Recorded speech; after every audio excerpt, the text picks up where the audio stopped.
psychomotricienne à la SBL Récréation. J'ai une formation de psychologue et d'intervenante en thérapie familiale systémique.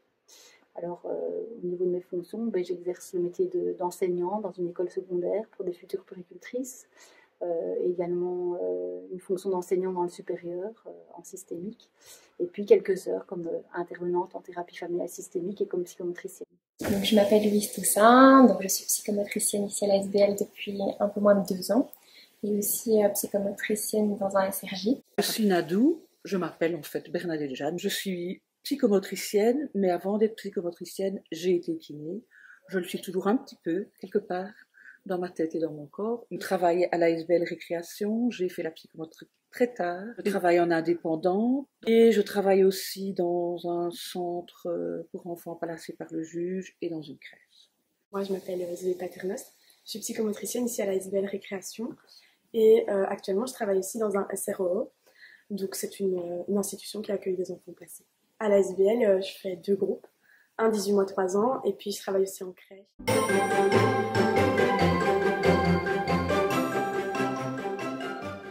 J'avais envie de rire et de dire que l'espace, pour moi, je pense à la Lune, aux cosmonautes, aux fusées, à des choses qui brillent, une possibilité de s'en aller loin.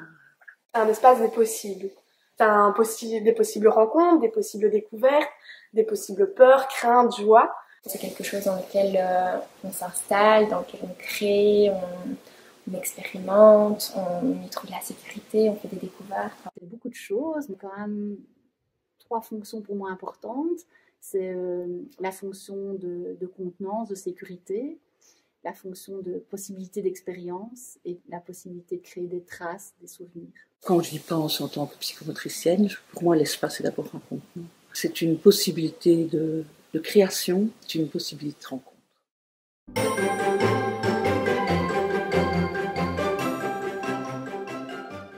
D'abord un espace d'accueil pour l'enfant avec sa famille, ses parents, quand ils pourront le ramener.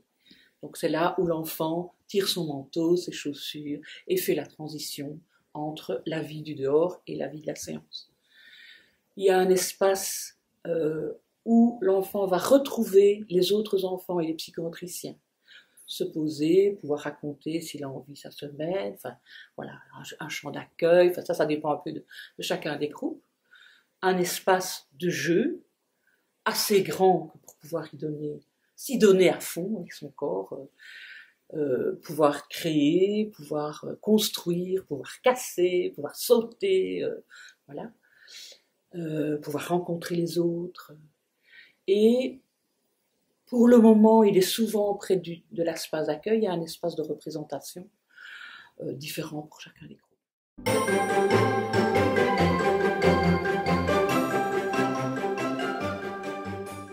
Les psychomotriciens ont regardé l'espace de cette salle, qui est en fait une ancienne chapelle, avec là où nous sommes pour le moment, c'était le chœur, donc un peu surélevé.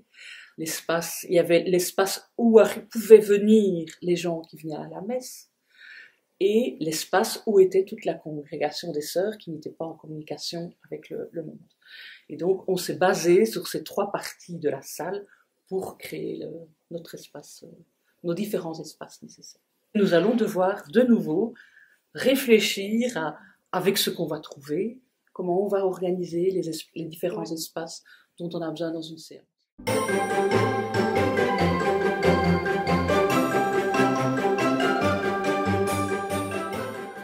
Comment on peut faire évoluer cet espace pour que l'enfant qui est déjà venu, en fait, se dise il y a encore plein de choses à explorer et j'ai pas encore fait tout le tour. Il y a toujours à faire le tour, mais il y a ça de nouveau.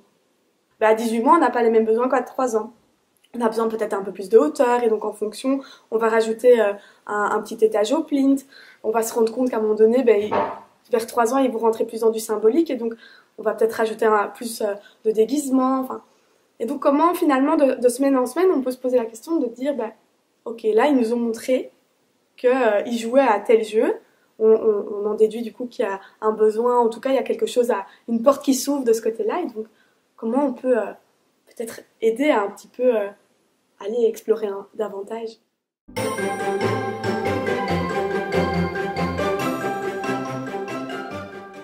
Chaque Chaque objet a une histoire et c'est ça aussi qui est un peu, je trouve, spécifique à la récréation, c'est qu'il y a beaucoup d'objets qui sont anciens, en tout cas on les a pas achetés nouveaux, c'est des choses qu'on a récupérées, chinées et qui viennent de plein d'horizons différents. C'est intéressant dans le sens où je trouve que ça fait un peu comme quand on était petit et qu'on allait chez nos grands-parents et qu'on découvrait des objets un peu anciens, enfin, qui finalement se trouvent plus dans notre quotidien et donc qui peuvent justement attirer notre attention et notre intérêt et cette envie de redécouvrir l'objet et dans un espace aussi qui est propice à ça. Je pense que les objets qu'on ramène comme ça de notre quotidien, comme on les détourne parfois de leur fonction première, on leur donne vraiment l'opportunité d'être plein de choses. Et donc ça, je trouve que par rapport aux possibilités que ça donne de découverte aux enfants, c'est très chouette et très intéressant.